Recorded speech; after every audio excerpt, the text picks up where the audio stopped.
Hi everyone, this is my slow Russian vlog and I'm in St. Petersburg now. So, in this video, I'm going to do a lot of walking while we explore the beauty around me. I will also talk a bit about sports, visit a church that was once a rock bar, and discuss some Russian culture, of course. So, grab your favorite drink and let's dive in. Я с большой любовью и трепетом отношусь к Питеру. Каждый раз, приезжая сюда, я открываю для себя что-то новое. Я уже заселилась в гостиницу и раздобыла себе кофе. Сейчас буквально 10 минут прогуляюсь и вернусь в отель поработать. Потом я встречаюсь со своей подругой. Рядом с моей гостиницей я обнаружила этот потрясающе красивый дом, который оказался доходным домом, в котором до революции находились ясли. Архитектор этого дома был сыном купца и владельца кирпичного завода. Он уехал на обучение в Америку, но вернуться на родину так и не смог из-за начала Первой мировой войны. Многие дома в Питере хранят такие истории.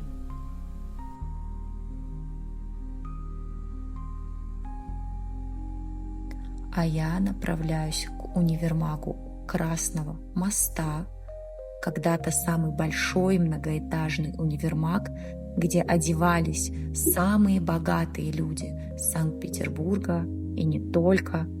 Даже сама императрица одевалась в этом универмаге. Исаакиевский собор, сейчас музей, в котором по-прежнему проходят службы. Вы точно его посетите, если приедете в Санкт-Петербург.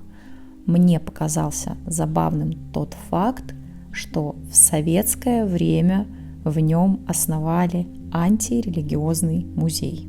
По-моему, очень иронично. Прохожу мимо прекрасного Эрмитажа. Кстати, раньше он был желтого цвета.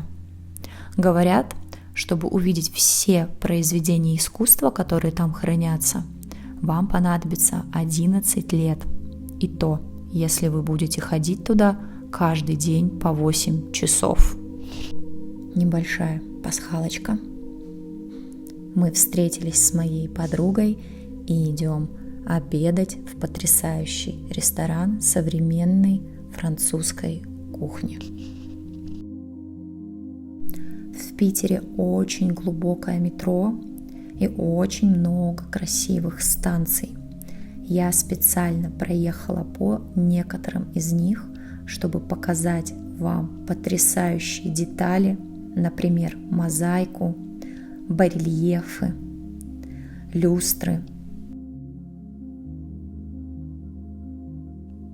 Некоторые станции — это просто произведение искусства. Например, вот это, построенное в честь освобождения Ленинграда от блокады. Только полюбуйтесь этими деталями. Советская эстетика, которая показывает советского человека сильным, трудоспособным, преданным идеалам своей страны. Такая вот идеология.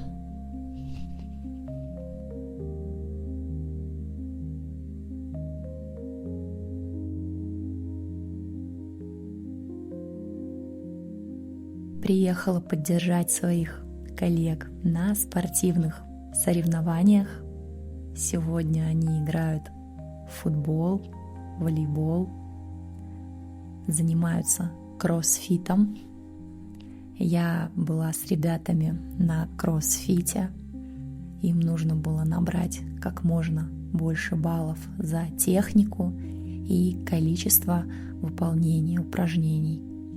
Сначала казалось, что это легко, но когда я попробовала, поняла, что это не так.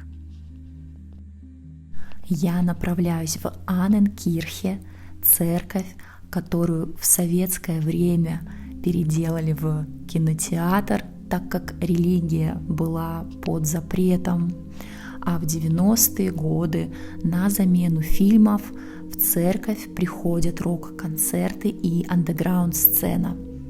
В 2000-х годах она горела, но ее восстановили, и сейчас там проходит много выставок, которые рассказывают не только о истории самой церкви, но и про людей, которые когда-то были расстреляны либо посажены в тюрьму за свои убеждения.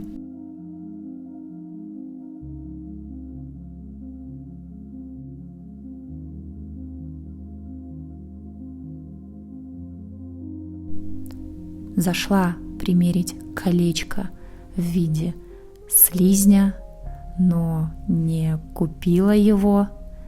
Тренирую осознанное потребление.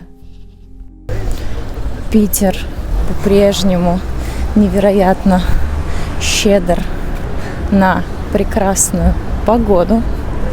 Вокруг пахнет свежим кофе и выпечкой, но я держусь, потому что направляюсь в потрясающий японский ресторан.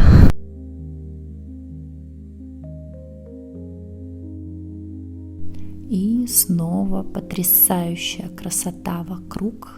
На этот раз закатное солнце на барельефах и крышах домов. А еще невероятно грациозные русские борзые. Я пришла в свой любимый книжный магазин. Каждая поездка в Питер сопровождается посещением этого магазина. Я очень люблю покупать книги. Мне нравится рассматривать их дизайн, особенно книги об искусстве.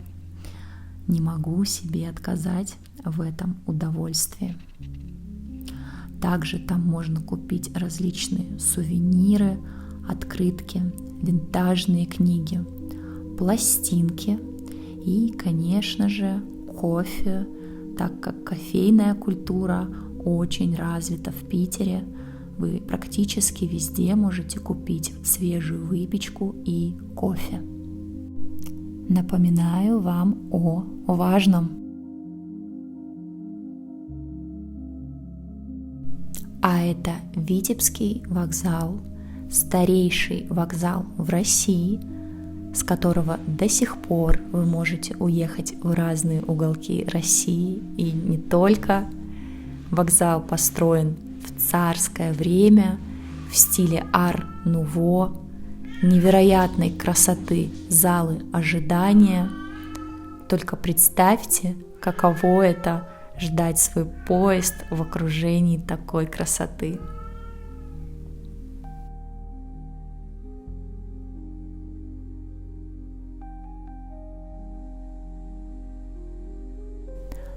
А с этой платформы, мне кажется, обязательно должна была отправляться в путь Анна Каренина.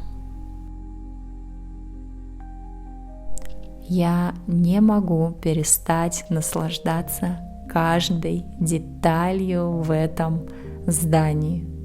Это невероятно красиво. Посмотрите, какое красивое и необычное здание находится в самом центре. Это жилой дом Атланты, который держит на своих плечах такую красоту. И сам Невский проспект, по которому я сейчас отправлюсь в Дом книги. Не забываем заниматься спортом. Потрясающий магазин купцов Елисеевых, где можно купить очень вкусные конфеты, сладости, алкоголь, выпить кофе. Пальма в центре, кстати, настоящая. Невозможно удержаться от такой красоты, но я справилась. У меня впереди обед, а это все сделано из марципана. По-моему, классный сувенир.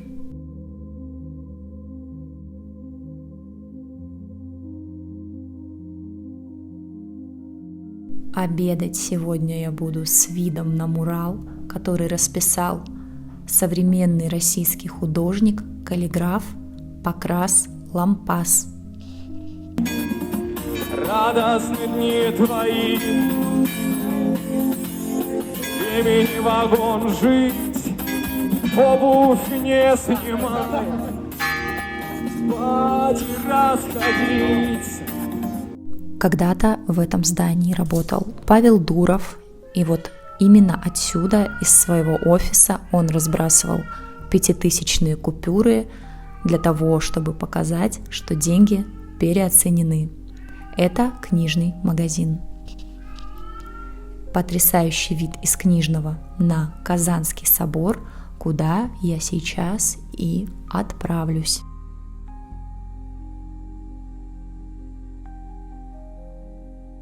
Это действующий собор, где проходят службы, куда приходит большое количество людей поставить свечи, помолиться, поучаствовать в службах. Вот, например, икона, на которой изображена царская семья Николая II.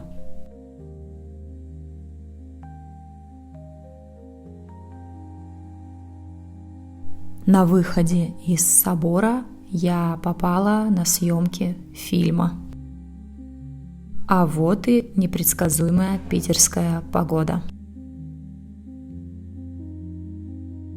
Но жители Санкт-Петербурга умеют получать удовольствие и наслаждаться каждым моментом.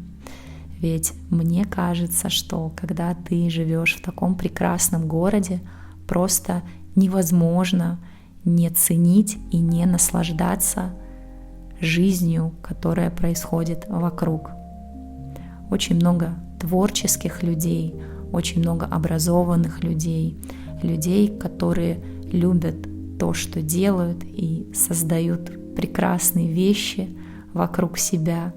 Не просто так Санкт-Петербург называют культурной столицей России.